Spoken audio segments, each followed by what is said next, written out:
claim that our eyes will just be created a slightly different from what they are when we talk, we see things are not normal.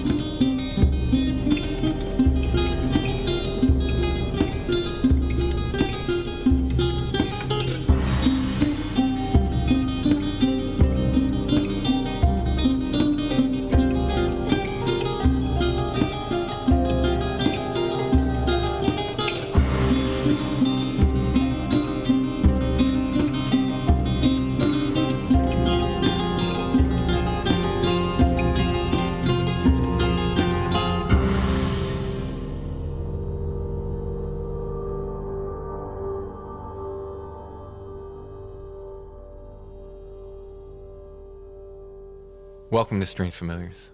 Allison, Yes, how are you doing tonight? I'm doing well. It's good to know. Have to check in with you once a week. Tonight, I'm going to be talking with Adam and Serfiel from Conspirinormal podcast and Strange Realities conference. It's kind of a relaxed conversation, but as it's Albatwitch week, we're getting ready for Albatwitch, so a nice relaxed show is easy to put together here. Have some friends on from one of our sister podcasts, Conspirinormal. They've been doing it since 2012. It was just called the radio back then, wasn't it? In the interview, Adam mentions, yeah, I thought I was late to the game in 2012. I'm like, wow. So they've been doing it quite a bit longer than we have. Well, the other thing is that there are a lot of shows that really were just radio shows that now call themselves podcasts. Yeah. I feel like podcasts are, we'd go through this rant a lot, but I feel like podcasts are for the people. Yeah, we talk about podcasting, we talk about strange realities, of course, but we talk about gold prospecting, which is interesting. The Cottingley Faire photos came up. We did a show on those. Yeah. And a little bit about hoaxing and stuff as it relates. There was a fairy mentioned. Did you mention Josh? He got a mention in the conversation, but I don't think specifically because of the fairies. In the Cottingley Fairies part of it. But yeah. He will be there as well, right? Josh will be there in person at Strange Realities. But before we get to Adam and Surf, we've got some business we need to handle here. And that is Albatwitch Day is this coming Saturday. We haven't talked about it very much on the show this year. We need to let everybody know, as I am Albatwitch Day royalty. Is that right? We've established that I am the Princess of Albatwitch Day. Somebody does need to make you a crown, I think. I will not be speaking this year, but Stan Gordon is speaking. I believe he's the first speaker of the day. So I think why would rated at 11 a.m. Does this not work like bands? Yeah, you would think they'd put Stan later in the day. Yeah, they should. Because some people come from far enough away where it takes a while. But It's not starting till 11 this year, right? The speakers started at 11. No, the. I think the whole event starts at 11, but but further up the way, they're having another event that starts at 9. So yeah, the thing in the graveyard that we did earlier in the year. Yeah, there's a lot to do in Columbia over the weekend. Oh yeah. They have speakers all day. I forget who else, but Stan Gordon's definitely one of them. And definitely worth checking out. Stan always for great Pennsylvania paranormal and other weirdness. The OG. There'll be bands. There'll be us. There are a lot of vendors. Yeah, a lot of vendors, but most importantly, us. I will have books. Come get them signed. And we will have T-shirts galore. We got restocks of the classic Strange Familiars Awoken Tree in the Strange Familiars Blue, the classic one. Should have those in all sizes, small through 3X. So you can get those. We haven't restocked those in a while. And we've had some in we might have had some mediums left, maybe a large or two, but most of the sizes have been sold out on that. So it's good to restock the classic Strange Familiars logo shirt. That'll be there. And the Eyes of Night shirt, now in blue. It's printed in Strange Familiars blue. We printed it in white last year. And I have to say, this thing pops in blue. It looks so good. And the ink is It's not glow in the dark, but it is somewhat UV reactive. Yeah, put a black light on it, and it does kind of glow. It does kind of pop. Yes, we can't really say it's glow in the dark, but it does look like it's like UV reactive. It's really cool. Sage said he mixed in some of the whatever makes it glow in the dark with the blue to kind of do that. So I want to thank Sage at Forest Passage Printing for printing our shirts. He always does an amazing job. So thank you so much, Sage. That'll be at Albatwitch Day. I'll also have prints there. Like I said, books, Strange Familiars t-shirts, patches and stickers. Some friends of the show will be there. Some friends of the show will be there.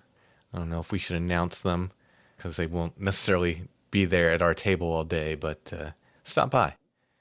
It'll be worth your time. That's in Columbia, Pennsylvania, this Saturday, October 5th. Mm-hmm. It's right along the river. I feel like it's nice just to be, it's like just a scenic location. Like you couldn't kind of ask for a more beautiful location to be vending to because you just get to stare out at the water all day. And Yeah, it's Columbia Riverfront. It's always just such a fun day. And as of now, the weather looks good. I looked at the weather. We've had 2 weeks of solid rain. We have not seen the sun in a while. Yeah. it was, I think it was the day of the equinox was the last day we had any light.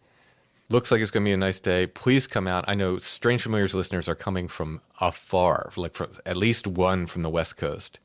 We got them coming down from New England, I believe. Maybe from Alaska? No. Maybe. We'll have to see. I'm not quite sure. I know this person was in Alaska, but I'm not sure if that's where they reside.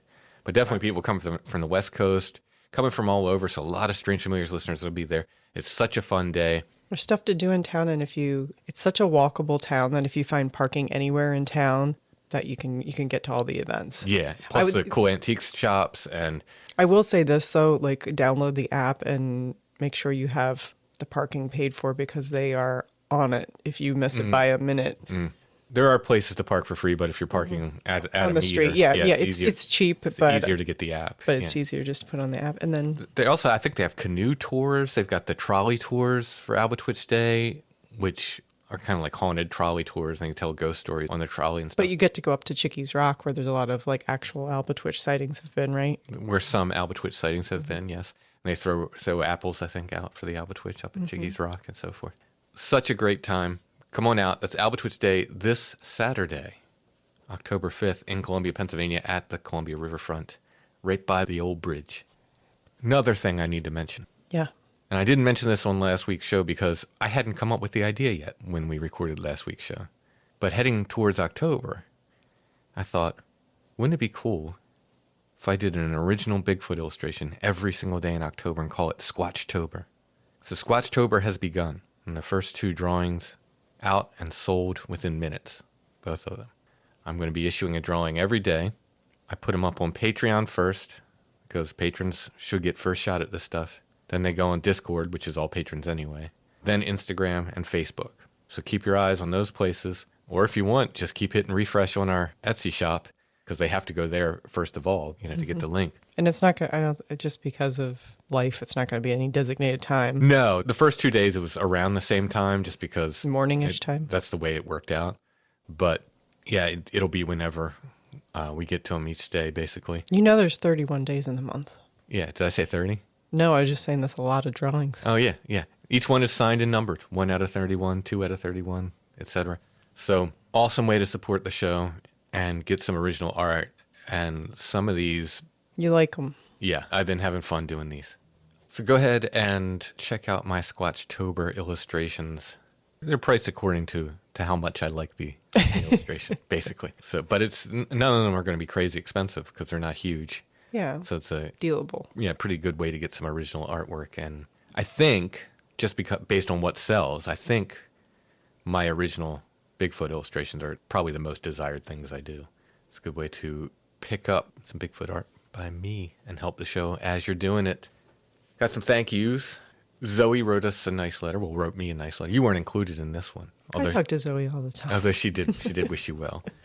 Thank you, Zoe. She sent a little pamphlet from a Catholic church out in, was it Wisconsin? Somewhere out that way. And Greg K. from Indiana sent me a bunch of holy cards and a Padre Pio medal, saint medal, that he picked up. So thank you so much, Greg, for that. Much appreciated. All right, let's go ahead and talk to Adam and Surf. about Conspirinormal, strange realities, and more.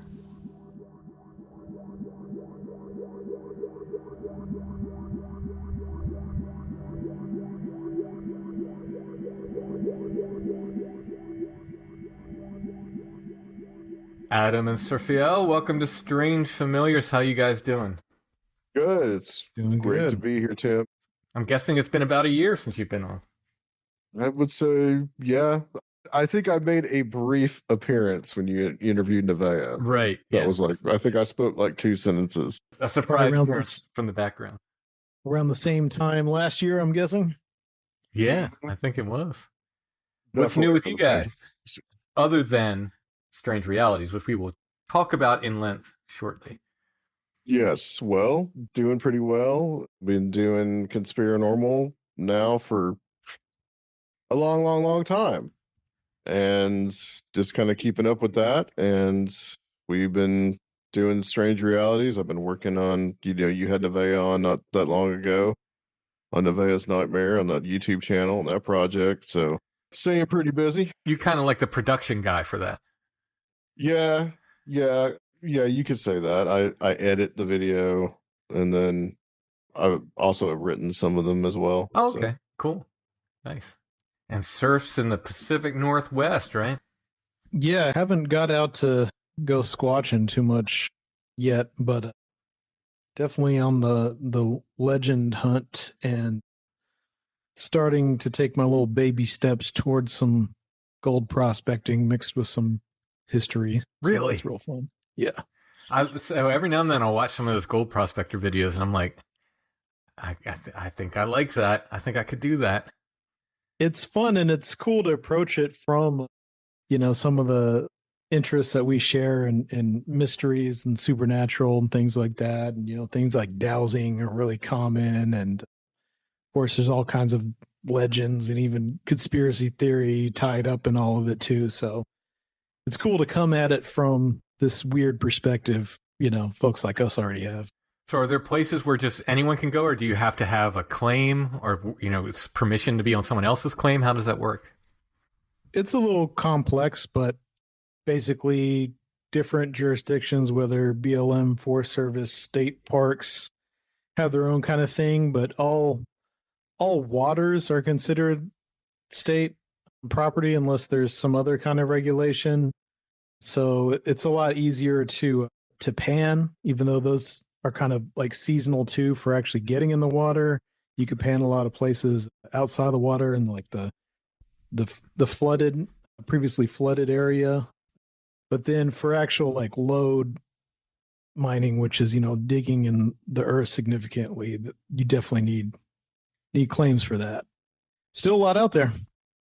I was talking recently about the Ape Canyon incident, and people found the remnants of the cabin, I think maybe a decade or so back. But somewhat recently, I want to say in the past few years, they found the gold mine, which, according to the guys that were there, they said there was still plenty of gold in that mine. They left because of the attack, because of the incident with the Bigfoot. But they said that there's still gold in that mine. So Cool. Yeah, I'm kind of on the hunt for some of these weird stories. I'm sure I'll come across with some of the personalities too, just because so many different weird people came out to the West in general to do that. So yeah, so it's fun, yeah. But it's about to get rainy for a while, so that'll be mitigated a little bit. So Yeah. you going to try to go out and do some panning, Tim? Are you inspired? Well, there's actually Cador's Creek right here in York County. There is one particular part of it that is known for gold, where people have gotten. They allow, I think, once a year they allow panning in there. It's in the Park Service does. Okay. So you can go in there and pan, with their permission once a year. But maybe I don't need their permission.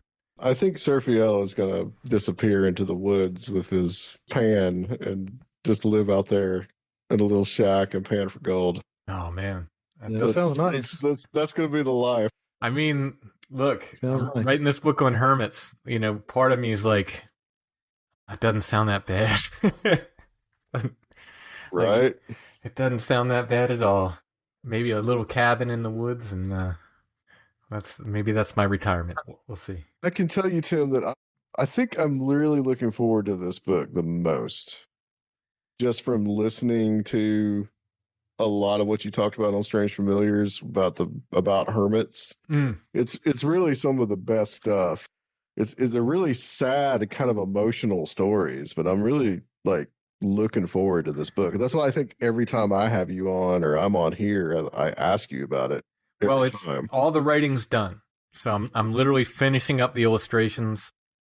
Cool. I probably have 4 or 5 more chapters worth of illustrations to do, which sounds like a lot, but it's not really, because they're spot illustrations. They're just kind of like the end of chapter kind of things, so hopefully this month I can finish it up. I'm going out of town in the early part of the month, but I should have time when I get back to hopefully finish this up and get it out before the end of the year, which is really the goal. I was hoping to get it out by September, and then it keeps getting pushed. Well, you know what it's like doing a weekly show. It's just right. It takes a lot. That has to come first, and then I need a life beyond making podcasts and writing books too. So I started hiking a lot more again, which is good for my head. So I cannot give up hiking. That's like giving up Good. a part of myself, So I make time to hike and get out there and do that. But I want it to come out too, because I'm super interested in how it's going to do. It's my first not paranormal book, right? Josh keeps saying it's paranormal adjacent, but is it? I don't know. Only because I cover hermits on Strange Familiars, maybe. There is some paranormal stuff in there. There's one hermit was mistaken for a Bigfoot. A couple of them do card readings and claim to have psychic abilities and stuff. But generally, it's not a paranormal book. It's a book about hermits. So I'm really interested to see how it's going to do. I want to know if I can, make a dent in the world of books outside of the paranormal. We'll see. I've done okay in the paranormal world. We'll see what I can do with the outside of it here. When it does do good too, that'll be interesting to see your readers, first encounter all of your other stuff and see what they think after that too. That's a whole new kind of. Yeah, I mean, it'll be neat to see those two worlds kind of cross over and collide there. I keep saying, and I mean it, this is, as far as illustrations, this is my best illustrated book. I think I'm really, really happy with the way it looks. Every book I make, I get better at making books, and I understand more like what I can do, creatively with books, and I get more excited about designing books. I absolutely love doing it. So this one is my best yet, I think, as far as illustrations and design and stuff. And got some other plans going forward. Got a lot of ideas for books, so we'll see what happens. I know we're going to talk about the conference, but what started the fascination with hermits? So Allison bought me a photo postcard of one, and she simply said, "This looks like a wild man. You'll probably like this guy." And I left it on my desk, and that was William Woodruff. That was the first one we did a story about on Strange Familiars. I remember that one. Yeah. And I just left it there for months, and one day I was kind of cleaning up and shuffling some papers around, and this photo postcard pops up, and I had a few minutes, and I was like, let me figure out who this guy was, see if I can find any information on him. And these newspaper articles started popping up, and I was like, oh man, this guy is interesting. So then I did a show on it, and I was like, well, I want to start collecting hermit photos then, and then I started collecting them. So the book is based on my photo collection. So every hermit in the book, you actually get to see a photo of them. Almost every hermit. There's a couple in there that don't have photos, but almost every hermit you see a photo of what he or she looked like, and sometimes more than one. Some of these hermits I have many photos of, and some of them I'm pretty sure I have the only photo in existence of some of these hermits. Wow. Yeah, so, yeah, it's pretty cool. Allison is such a she's like an archivist, so she finds all these old photos, and she's such an expert in all this stuff. She's the photography curator for a museum, so she knows her stuff, and she's a fabulous researcher as well. It's something we share, a love of research for sure. Yeah, I would say our shared kink is research. Yay, that's cool. So on Nevaeh's Nightmare, we're doing the Cottingley fairy photos. Mm-hmm, mm-hmm. And that was a more interesting story than I actually thought it was, just specifically because I didn't know that the Theosophical Society was involved in promoting all that. Oh yeah, yeah. Yeah, I think we did a little segment on them at some point, like a half a show or something on those photos. At some One of the point. greatest paranormal hoaxes of all time, which honestly really was only meant to have been a practical joke that the girls were playing on their parents, but it got way out of hand once the Theosophical Society and Arthur Conan Doyle get involved. And it's amazing that, you know, because I mean, it worked at the time because photography was, you know, this new medium that it shows how things really are, right? And people like we look at those photos now, we go like, that's so goofy. Of course, like that's not real. It's goofy. Yeah. But back then, all the ectoplasm stuff and the seance stuff. Yeah, exactly. Yeah, back then, like this is the new medium, and it shows things as they really are. So people were just like, oh, if it's in a photograph, it must be real, you know. Yeah. So, well, the interesting thing about the story too is that they were trying to figure out, is this a real photograph? Well, they are real photographs, right? Yeah, but they're photographs of little paper cutouts. Mm-hmm.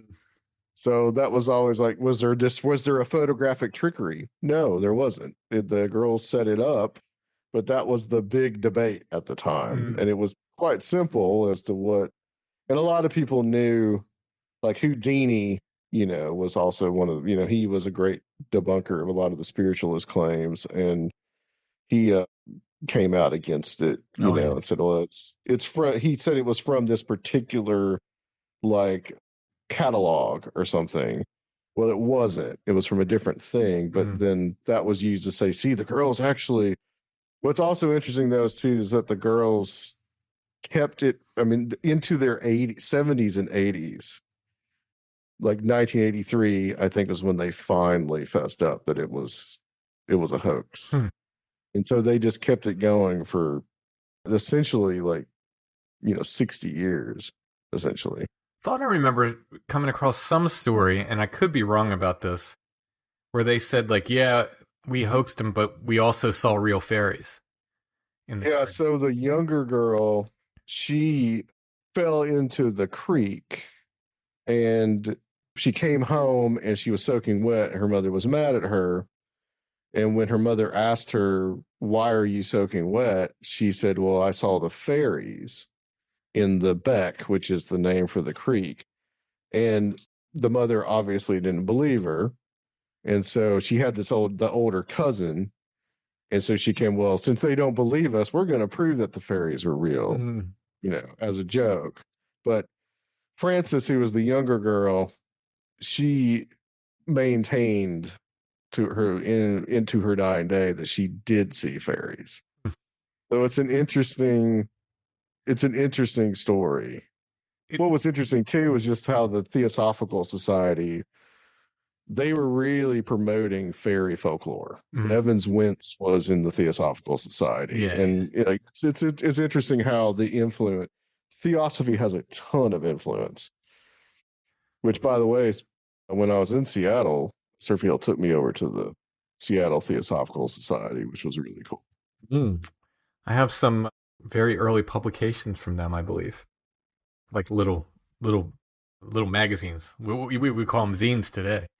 Little things from the like 20s and 30s. I'll have to dig them out and show you guys. But the thing where she claimed to see fairies, it reminds me, like, you get that so much with people who are hoaxing. My favorite example is the people who admitted to making the crop circles. And they said, yeah, we made them. But while we're out there making them, then we're surrounded by weird lights, and we see these orbs, and all this weird stuff is popping off around us. It's like, Right. It's like the act of engaging in this stuff, even as a hoax, sort of brings out the elements a little bit. Yeah, the famous poltergeist case in the 70s, also in Britain, the girls there would fake activity. And it was a way to like prime the pump, and that would cause activity to pop off. It's interesting, the relationship between hoaxing and actual paranormal activity. Yeah. Well, even the Sears at Garabandal, that Marion Apparition site, at least once they faked and they got caught. And the priest pulled them aside and said, I know you were faking. Don't ever do it again. But they said there was a crowd there, and they were so afraid the crowd would be disappointed if nothing happened that they faked it. You know, it's like woven into this stuff. You know, it's weird, that whole hoaxing trickster thing.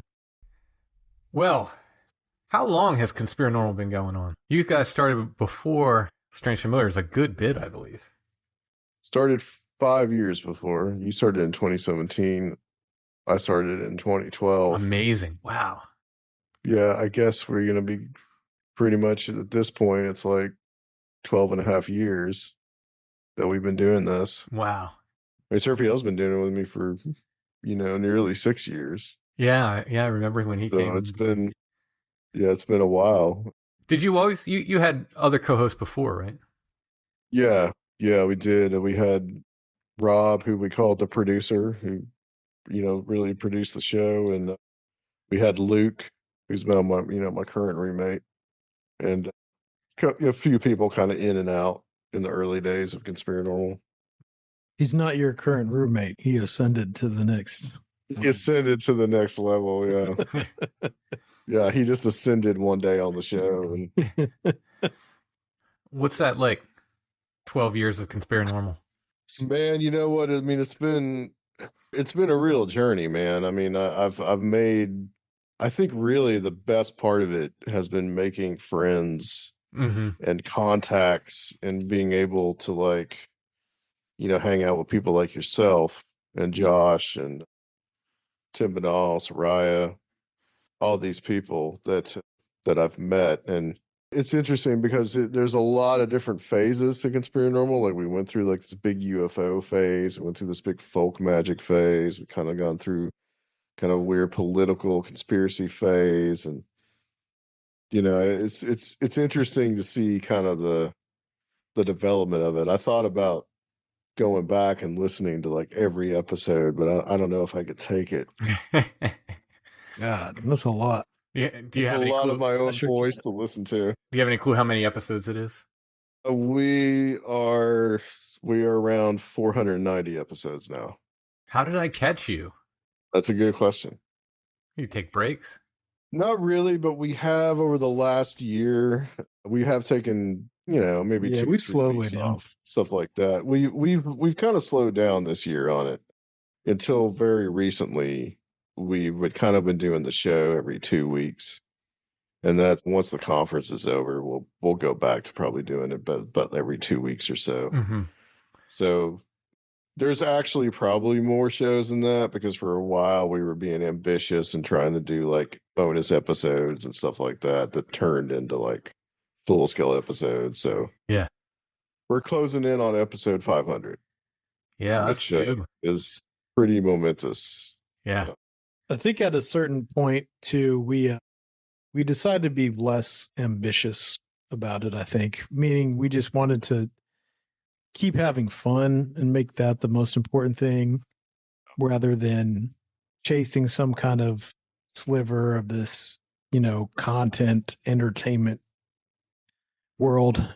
That we just like got to the point in our personal lives and with the show that we were just like, we're not gonna like break through to some other side of this, you know what I mean? I mean, like, just the style of the show, not having big like entertainment based personalities, I think we're just kind of honest with the fact that like the most important thing is just have fun, and we want to keep doing that and not try to like chase some kind of next thing or try to be, internet personalities.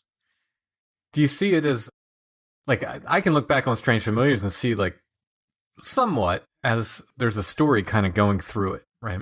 As I change and as my views change on this, it sort of affects the show and the show affects me and so forth. Can you see that, or less so with Conspirinormal? I'd say definitely. I'd say it's like Adam's journey. Yeah. The chronicling of Adam's journey. Yeah, it is. I mean, I would say that I still would say that I could consider myself still Christian in a way, but I was more, I guess, serious about it when I started it. So there were a few more things that were kind of on this like weird Christian Nephilim based world that I used to inhabit early on, which also mixed in with like some paranormal stuff as well.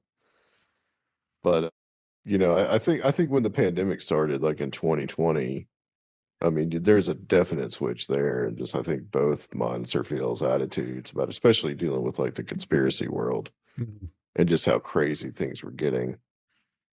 And we probably lost a lot of listeners, because of that. But there's plenty of other shows that people can listen to. Yeah, Um, talk about a time when people were like Right.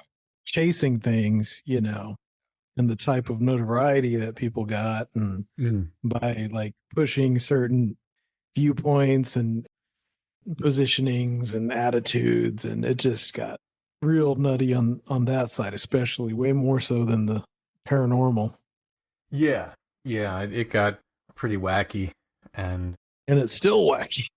yeah, yeah, and I mean, I won't say I lost friends because of it, but I definitely had some friendships sort of adjusted, we'll say, because of it, because of, Sure. just madness with that stuff. Yeah, and I think we're getting back to the point where like in 2024, 2023, 2024, where we're kind of like we can step back and assess all that. And I think people are starting to kind of come back together again I hope and so. let some of that stuff I hope go. so. Yeah. I mean, because I'm not even talking about politics. I'm just literally talking about other kinds of conspiracies. I don't want to get into it. Yeah. I don't want Yeah. people to get upset about it. But it was just like I just came down on one side of this, and this guy came down on the other, and we were good buddies, and it was just like just drove a wedge between us. And it's not like we're not Right. friends, but it's just that wedge is there. Yeah. Right. Yeah, it makes sense. I mean, I would say that we probably did lose some listeners, but I would think we gained some too. Mhm. So I mean, I think it's a net gain, really. But yeah, I mean, it's definitely like a journey of my own thoughts and thinking. I mean, when I started it, I'm 48 now, and when I started it, I was 35. So Oh yeah. that's a big like leap, in age and time. And also I think what's been valuable, and I think you would agree with me on this, I think Soraya would too, is that we chronicled, I feel like, a lot of voices that, like, there's a lot of people that I've interviewed that are gone. Mhm. Somebody like Tim Beckley, he was pretty important in the whole UFO scene and as a publisher and all that. And we got to talk to him, which was a real pleasure. And, a few months later, I think he passed away. Mhm. And there's several people like that. So I see it also as like, it's definitely a chronicle of these people. And so, we have a kind of like a more free, in some ways, a free form format. So to like hear them talk and to hear these experiences and to hear, what they've done in their life, I mean, I think it's pretty important to chronicle some of that. So Yeah. that's another thing that I think was pretty valuable about our show, but also others as well. I've often thought about researchers in the future, kind of going back and listening to our shows and stuff, and using it as a resource for kind of Right. Yeah. what we do now. It's like Smithsonian Right. folkways we've said a lot before. Yeah. Josh has done that. I mean, he's in one of his books, I believe he used one of our interviews as, I think it might have been in Thieves in the Night. I think he used, I could be wrong about that, but I do remember one of his books that he used one of our interviews as like source material. Yeah. So definitely there's a value to it. I always wonder about that when academia.edu always tries to like send those ads to you, and they'll be like, S. Stevenson was mentioned in so and so papers. Yeah. You're like, what? Is it really me? I get those On the messages podcast? every day. Every day. Yeah. I get this message. I'm like, is it? T. Renner mentioned in And I know there's a Tim Renner who does music for NPR, And there's another Tim Renner I saw as well that does something else like related to all this, and I'm sure they're probably tired of seeing my name around. Yeah. To jump in real quick on what it's been for me personally, it's like it's really just been a crazy learning experience and journey. I started when I was like really in some kind of like doldrums, been out of school for a few years, just like working a dead end job and really needed some stimulation. And it's really taken me on a wild ride and felt like I've really advanced in so many ways and gotten access to so many different people and perspectives, and just it's been quite the journey for me too. It hasn't really like shifted a lot of my paradigms, but I'll always be grateful to Adam for letting me be a part of this. I'm grateful that you're a part of it, because Serfiel's been around for, like I said, nearly 6 years now. So Yeah, that's, if you'd have asked me, I'd have said 3, maybe? Time does fly.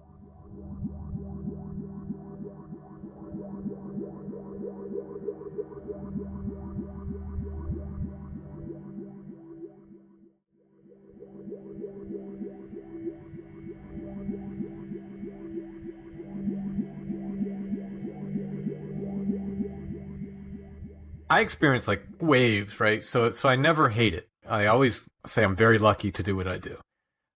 But there are times where I'm way more inspired than other. And like I understand that. Recently I've gotten this like kind of renewed excitement for it. Like, and I have all these ideas, like I want to do this, I want to do that, I want to do this. And that's exciting. But do you go through periods like that where you're like more excited about it, and other times where you're like, yeah. Definitely. Yeah. Definitely. Yeah. There's definitely been those periods where I've been less excited and then more excited. I think really, like, I mean, we're living in this kind of like, Serfiel mentioned this as far as the absolute plethora of podcasts now. I mean, if you think about when I started this in 2012, I thought I was late to the game. But now, I really feel if you're starting a podcast, you are late to the game. Oh, yeah.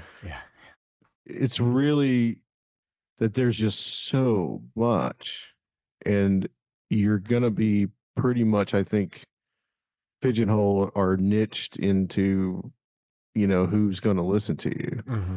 And I'm really not seeing how some of the newer shows are able to get as many listeners as they do, just because of just the sheer amount. Yeah. And plus you've got podcasts now has become, it has become an advertising platform, but it's also become, these media organizations or like a newspaper or whatever, they can start their own podcast, say like a true crime podcast or something, and they can get millions of listeners because the subject matter, but also because they have an organization behind them. Right. And also, what is podcasting now is also YouTube and watching people talk to each other on YouTube. Mm-hmm. Yeah. Which is something the whole that we don't do as much. Yeah. Yeah. And so, most people think of something like, Joe Rogan or, Lex Friedman or, these guys, that type of that. They say that's a podcast, but these kind of like our conversational style podcasts that we have and we've been doing in the past, it just isn't as much anymore. And it's easier. It's getting harder and harder, I think, for just like people, even though you can do it, it's cheap to do it, right? The barrier to entry is low, but I think it's harder for people to gain listeners because you've got just so much more. Oh, yeah. More popular people doing it again. More and more now. Yeah. Well, once these big media companies realized there was money in it, then they started these podcast factories, and they just pump them out. And they have whole teams editing. They have whole teams doing this.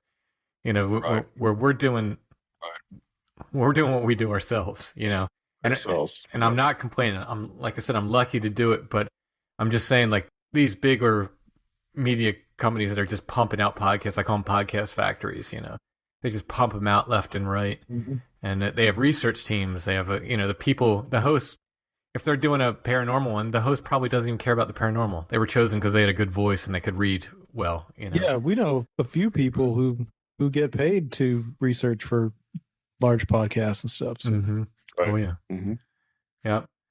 So yeah, Yeah. it's hard to get an audience for these that are just starting. Like you said, the YouTube thing is huge. We get requests all the time. Why don't you guys video yourself? Well, that's not how we started, and that's not what we want to do. And half the time, I'm going to places where I don't really want video of these places, and it's just so. This is going to be an audio show, and I may do some video things in the future. But Strange Familiars is going to be an audio show. That's just the way it's going to be. Allison doesn't even want to appear on camera, so what are we going to do about that? Like when she's co-hosting, you're going to put her behind a curtain or something. I've never really seen the point, other than we have done certain things in the past. We've done live streams and these things, especially around the time of Strange Realities. We will usually do those as a way to advertise. Yeah, I'm open. But I'm open to it, but I'm just saying, like, do it. Allison is not. Allison does not want to be on camera. I don't mind myself being on camera.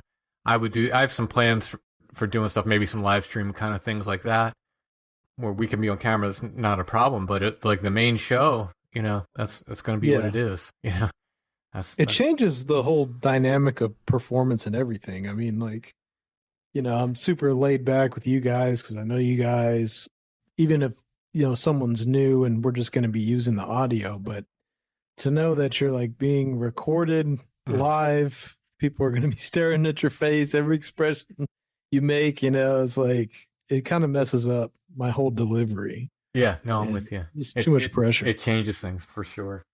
For sure. So what year is this for Strange Realities? How many years is this? 6. This is the 6th year for it. Wow. So from humble origins, when you were at the first, of course, yes, Tim. Yes. When I saved Tim Banal's life at the Airbnb. He'll forever be chronicled. I don't know if he realized that. He was in for a hospital visit. If I didn't catch him, he tripped on his. I'm gonna make sure to remind him. He tripped on his pajama pants and fell backwards on the concrete stairs, and I happened to be behind him. I'd hurt my knee the night before, and we were both lucky my knee didn't give out because I was limping around. My knee was not doing well, but I caught him. I literally caught him. He fell back, and that would have been a hospital visit if I hadn't have caught him. So. Oh my God! Tim Banal owes me one. I'll remind him of that at about maybe 2 a.m. on Saturday night. I don't know if he'll have any recollection of that whatsoever.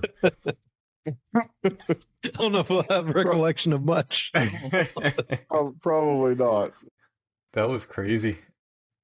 So yes, but it's still at the same place, right? Still doing it. Yeah. We have done it at SIR Nashville since 2019, with the exception of 2020. We probably wouldn't be able to do it in Nashville without that venue, to be honest. Yeah, it's a super cool place. Like you guys, it is. Did you know them before you did that? Well, so Rob worked there, and he works there. He went back since in the last couple of years, and so he's back there now. And yeah, so I knew of it from that, and they have everything that we need. Yeah, I mean it's a big room, stage, podium, obviously sound, lights, so it's got everything that we need, and it's cool. It's rock and roll and not like a hotel ballroom. Yeah, no, it's a super cool venue. SIR Nashville is mainly used for bands to practice in. And they do some expos as well there, but it's also for renting out instruments as well. So, but it is a great venue. It's a great place to have it. So if you come and you want to play a electric sitar, you can rent that for the day or whatever you need to do. All right. I will rent an electric sitar then. I have no idea how to play it, but I'll play it. It's on the wall. I think they brought it down for me once, but haven't really plugged it in. I'll play anything with strings. I wonder how much that gets rented. I don't know. It's always there. So yeah. So what's the lineup this year? Okay, well, so this year in the past we've been splitting these things up, and last year we decided that we were going to do 2 days on site at SAR and then a day online only. So that's how we're doing it this year. Again, November 1st through the 2nd. That's going to be at SIR. So it's Friday and then most of the day on Saturday. Although we'll be starting a little bit later this year. And then on Sunday, the 3rd, we will have the online only speakers, of which you are one. We wanted to try to get you to Nashville, Tim, but It was looking like it was going to happen, and then my life got complicated. I've done a bunch of travel this year already, and going back to Indiana in October, so probably should chill out on the traveling. yeah, I think the gods were playing it. We're playing with us on that one, but one day we will get you back to Nashville. Well, Octavian was going to drive, and I was just going to go with him, but then his life got complicated as well, so I didn't want to put it all on him. I think he would have done it if I kind of leaned on him, but also I'm not sure if it would have been a good thing for him either. So this year we've got at SAR. So Steve Berg is going to be back as the MC this year. He spoke in 2022 and he MC'd last year, and now he's going to be back being the master of ceremonies. Which has been really great and kept the whole energy just flowing. Absolutely. And we've got Nathan Isaac from the Penny Royal podcast. He is back this year. He's been part of this since 2020 as well. And who we were just talking about not too long ago, Mr. Tim Banal, also will be back. He will be speaking on Friday night. Micah Hanks is going to be joining us too from Asheville, North Carolina, which I'm really excited. Hope he's all right. Micah was really kind of instrumental in some of this because we had this idea back in like 2016 to do something like this, and it just didn't get off the ground until 2019. So he was an online only speaker in 2022, but he's going to be here this year, so I'm really happy about that. Nice. Ren Collier as well. I know you know Ren. Mm-hmm. He will be, he's kind of does double duty. He's a speaker, and then he also does tech stuff for us as well too. And some guy you might know, Tim, named Joshua Cutchin. Oh, that guy. Some of these, I don't know the presentations before they're actually going to do them. Somewhere we'll be announcing in the coming weeks. Shows. Right. We're going to be doing these preview shows, and we'll be talking to everybody about that. But really, what we do, as far as these like for people's presentations, is that we let them choose their own topic, and as long as it's not like overly offensive, which we've never had anything like that happen, we're cool with it. Wait till you hear mine this year. Well, but Josh says he's got something new and fun this year, so that's what he told me. So that is that's the scoop from Mr. Joshua Cutchin. Brent Rains is returning. He lives pretty close to us, about 100 miles away.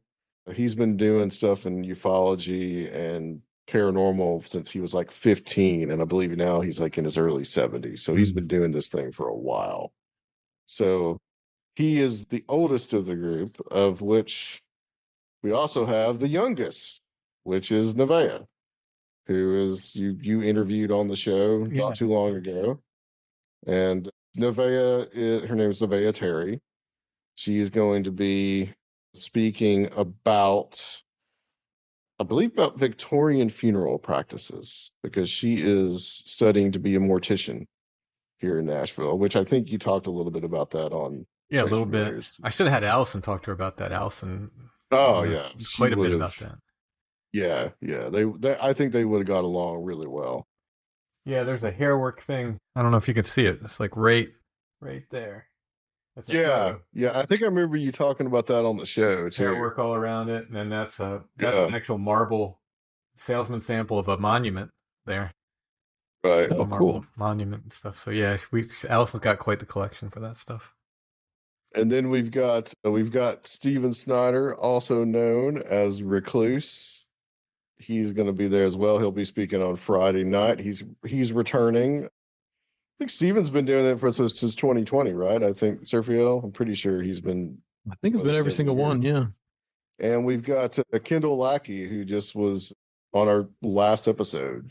She is a local Nashvilleian as well, and does like tarot readings at the Roma G's here, which is this little shop here down in Nashville.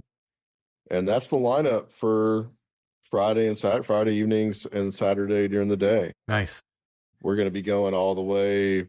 We start at 5:00 at SIR Nashville. We'll probably be going till about like 10:00 that night on Friday, and then starting back up again at 12:00, and then probably going about 10:00.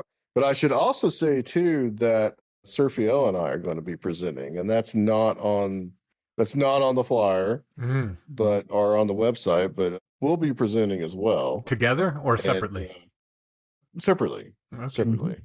I'm going to let Serfiel kind of, if he wants, he can tell people what he's going to do, which I think is really cool. And it's more of a workshop than it is like a presentation, or a game really than anything else. Oh man, you gonna make me reveal it all here on Strange Familiars? I'm got to get people interested. I was trying to keep it low key, but I'm gonna do a workshop of conspiracy divination, where it's gonna be similar to systems where you draw random cards or cast lots or things like that.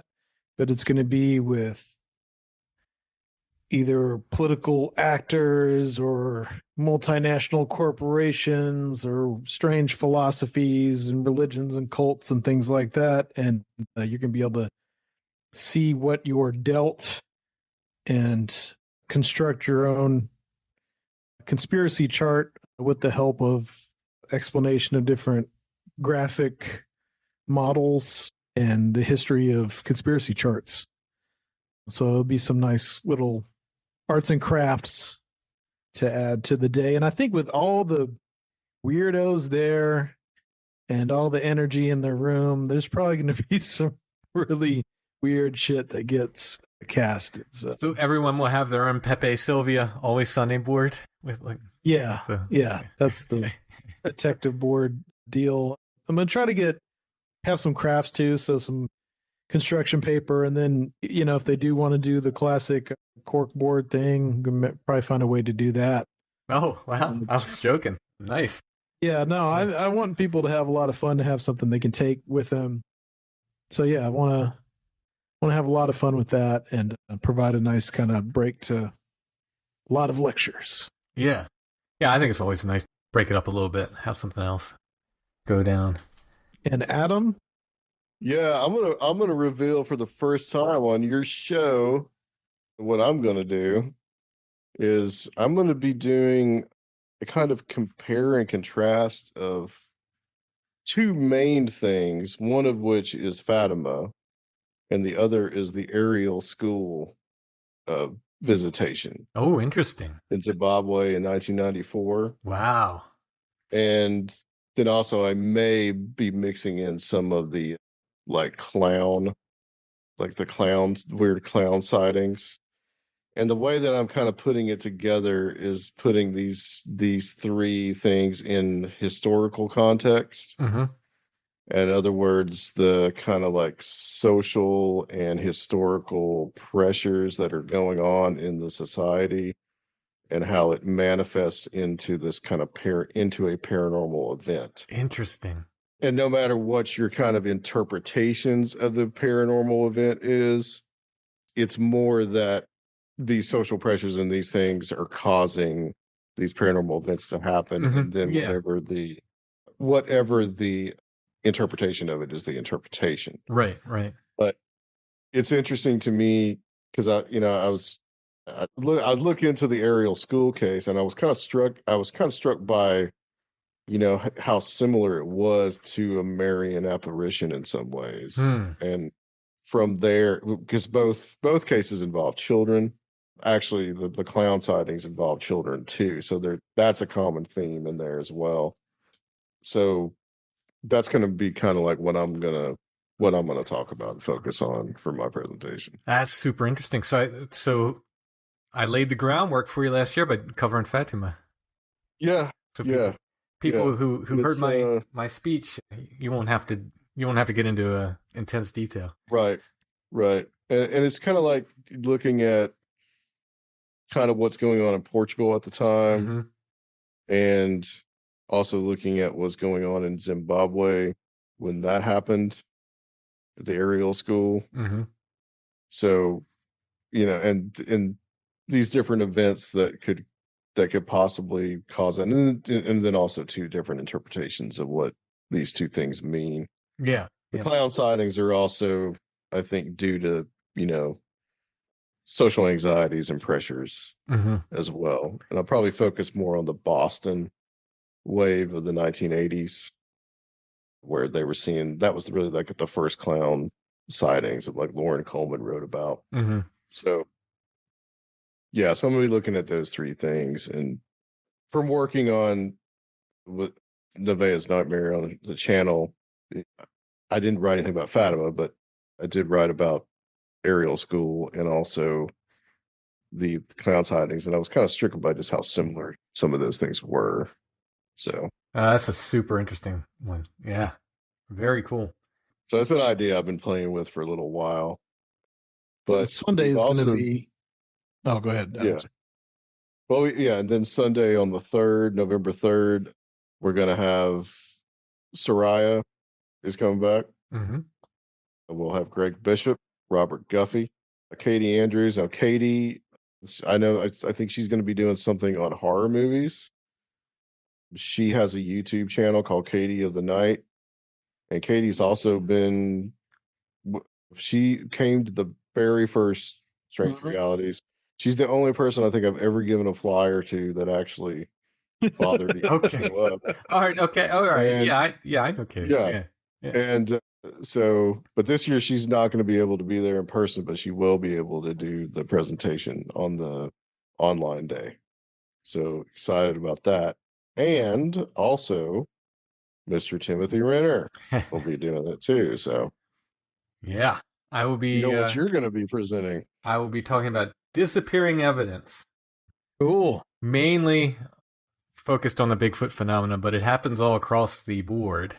But obviously, I just know much more about it in terms of Bigfoot. So we'll be talking about how much stuff goes missing, and then all the weird stuff around it, like the Bigfoot analog to the Men in Black. These guys, these two guys that tend to show up and intimidate people. Yes, I love that stuff. Talk about them, and we'll see what else we can work in there.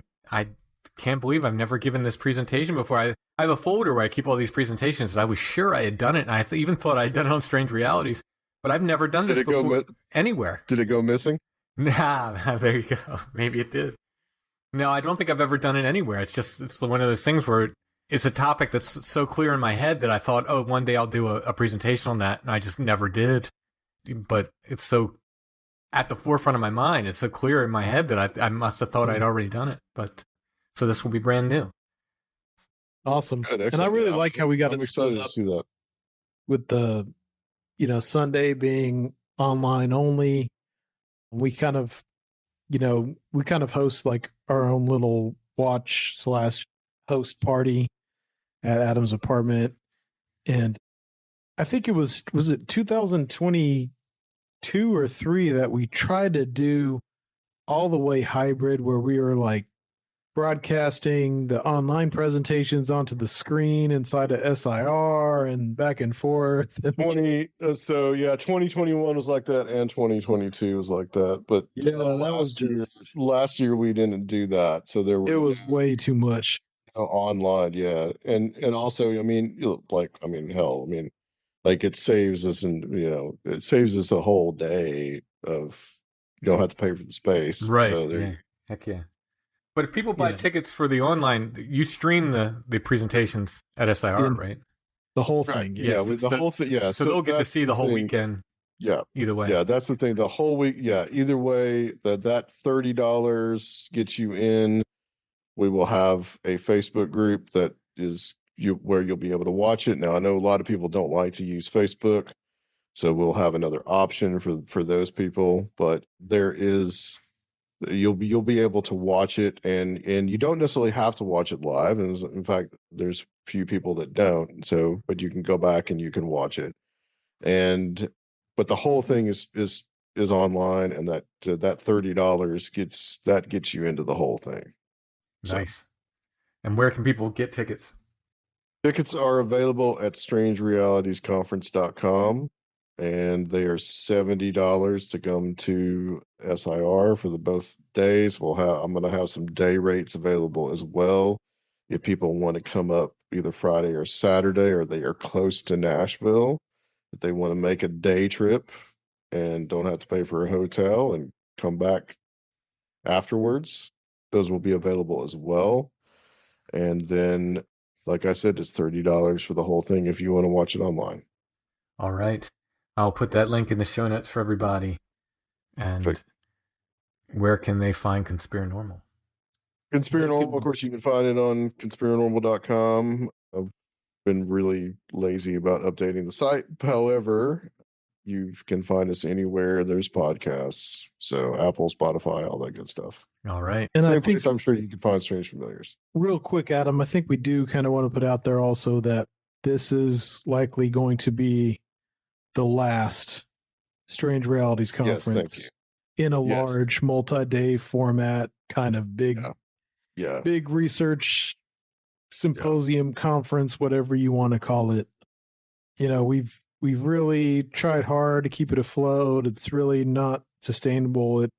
It works within the red, and you know, these types of things are just harder and harder to maintain nowadays. Like I said, kind of with SIR, like that, having some kind of, you know, SIR, you know, was almost some kind of subsidy, just it's, you know, how reasonable it was and all the things provided. But going forward, probably not going to happen in 2026. We're going to continue to do online events and may do like some small little events in different cities. We've talked about that before, just like one night at a club with some music, maybe two, and one or two speakers, something like that, I think is a more sustainable future. Yeah. But we've really liked being able to get together with everyone. It's been really special these last 6 years or 5 years.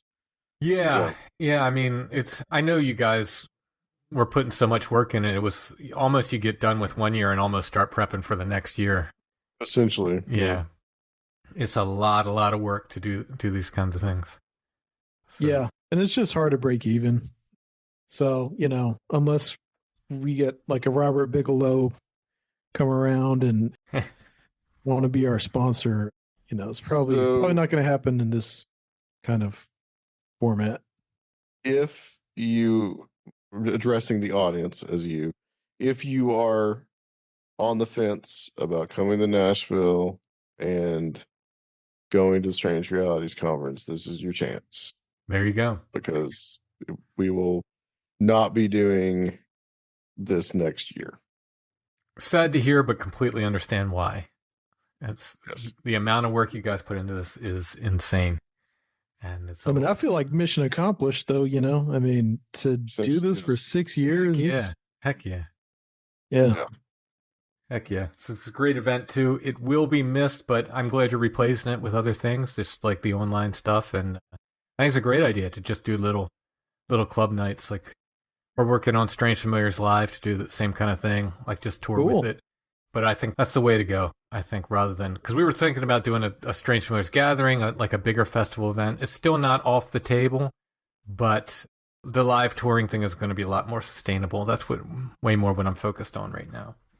Yeah, it's a lot to ask of the audience, you know, to make a whole weekend out of it. And for that reason, too, we appreciate so much the people who come, and we've really built a great community. But this is going to be the last hurrah. All right. I thank you guys for doing it. I'm excited and proud to have been part of everyone. So thank you for that. StrangeRealitiesConference.com, Conspirinormal.com. Nevaeh's Nightmare, where's that? Well, you can find that at, just go to YouTube, type it in, Nevaeh's Nightmare. All right. Just, if you have trouble spelling that, just take heaven and just spell it backwards. Heaven and backwards. You get her name. There you go. So. All right, I'll put links to all that stuff in the show notes for people. Adam Surf, thanks so much for stopping by. Thank you. Thank you. Thank you. It's always a pleasure.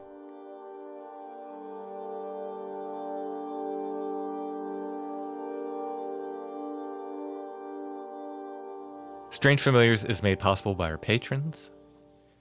If you like Strange Familiars and you'd like to get extra content besides, you can become a patron at Patreon. It's patreon.com/strangefamiliars. All of our patrons get commercial-free versions of the weekly shows, plus full extra episodes. We do at least one every month. Sometimes we do more. To check it out, go to patreon.com/strangefamiliars. Once again, whenever I finish the Hermit book, which is taking me a little longer than I thought, as it always does. It's like construction at your house. It's always about double the time you think it's going to take. Once I get done that, we'll probably be raising the rates. But if you get in now, and as long as Patreon lets us do this, they've let us do this since the start of the podcast, so I think they'll let us keep doing this. You'll be grandfathered in, and you'll pay the rate you enter in at. So if you get in now, the entry-level rate is $4 a month. When the rate raises, you'll stay at that level. Like I said, as long as Patreon lets us do that. Once again, it's patreon.com/strangefamiliars. We also have a plan on Apple Podcasts. It's called Patron of the Strange there. If you subscribe on Apple Podcasts, you also get the commercial-free weekly episodes and the bonus episodes monthly. And I'd like to thank all of our patrons, no matter where they support us. Thank you so much.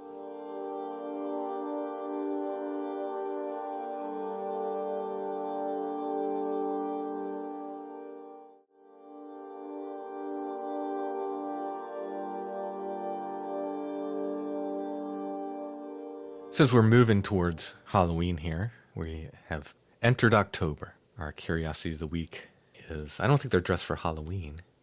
No, I think they're a theatrical troupe. But they're still in really cool costumes. Could be a little strange coven there. Well, she does have this, like a star dress with a moon Yeah. hat with a veil. Yeah, that's what I'm saying. It is all women. Huh. I've never heard of this photographer. I mean, if they're famous, they've not crossed my path before. Where are they from? Little Falls, New York, which I don't know where that is either. It's Apologies to all the people listening in Little It's- Falls, New York. it's next to Big Falls. It seems to be a theater troupe because it says compliments of the Company, I think. company. New Year's 1878. So we have a date on this.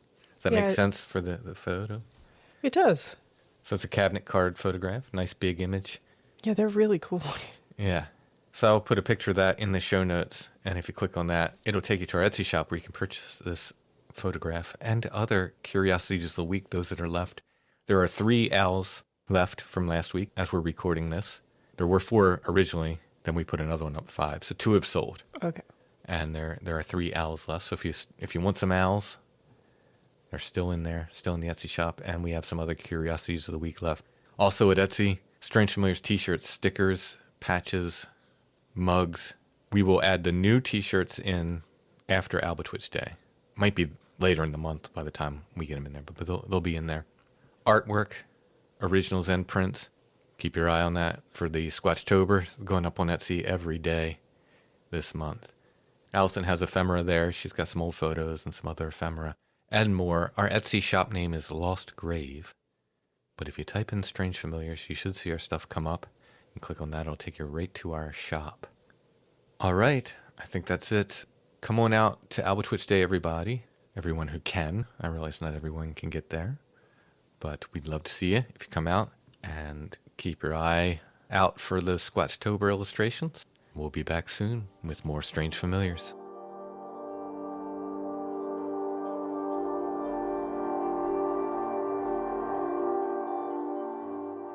Strange Familiars is a production of Dark Holler Arts. Intro and background music is by Stone Breath. If you want to hear more or purchase music, you can go to stonebreath.bandcamp.com.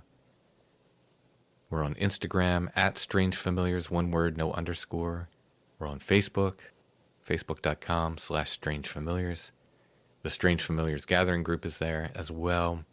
For Strange Familiars merch, it's strangefamiliars.com/merch.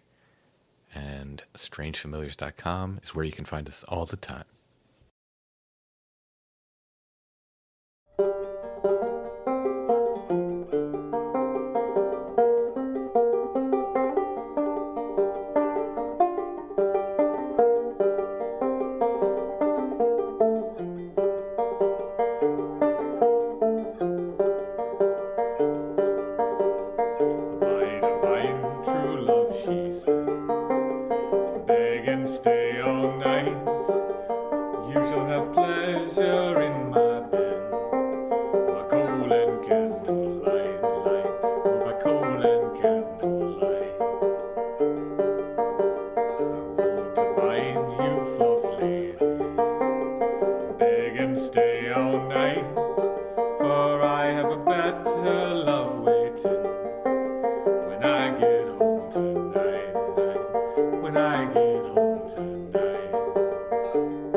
You'd never see me again. Oh, you'd never see me